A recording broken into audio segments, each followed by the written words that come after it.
నమస్తే రైతులందరికీ. చూడండి, మనమైతే మన పత్తి పంటలు వచ్చేసి గుంటుకైతే కొట్టడం అయితే జరిగింది. కొంతమంది ఏరియాలో అరక కూడా అంటారు.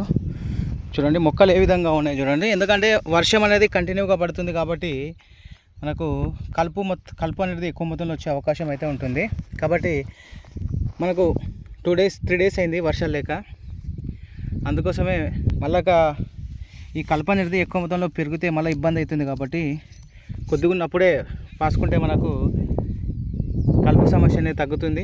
అలాగే ఈ గుంటుక అనేది ఈ విధంగా పక్కల పోవడం వల్ల ఏమవుతుందంటే ఆ మట్టి అనేది వర్షాలు పడి గట్టిగా ఉంటుంది. కాబట్టి మనం ఈ గుంటుక సైడ్ నుంచి పోవడం వల్ల ఏమవుతుందంటే మట్టి లూజ్ అయ్యి వేరు వ్యవస్థ అనేది లోపలికి తొందరగా దిగుతుంది. అందువల్ల మొక్క అనేది గట్టిగా ఉంటుంది.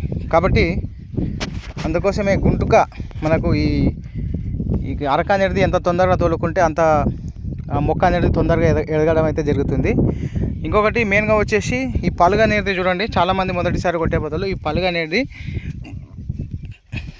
అనేది మనము చిన్నది వేసుకున్నట్లయితే మనకు ఈ మట్టి మనం గుంటుక పోయినప్పుడు ఈ మన్ను అనేది మొక్కలపైన పడకుండా మనకు ఉంటుంది. ఒకవేళ పలుగ అనేది పెద్దగా వేసుకుంటే మన్ను ఎక్కువ ఈ మట్టి మొక్కలపైన పడినప్పుడు అది మట్టి కప్పుకపోయి చనిపోవడం అయితే జరుగుతుంది. ఇది కూడా రైతులు ఒకటిసారి జాగ్రత్తగా చూసుకోండి. చూడండి, ఇలాంటి మరిన్ని వీడియోల కోసం మన ఛానల్ని సబ్స్క్రైబ్ చేసుకోండి. వీడియో నచ్చిన వాళ్ళు లైక్ అయితే కొట్టండి.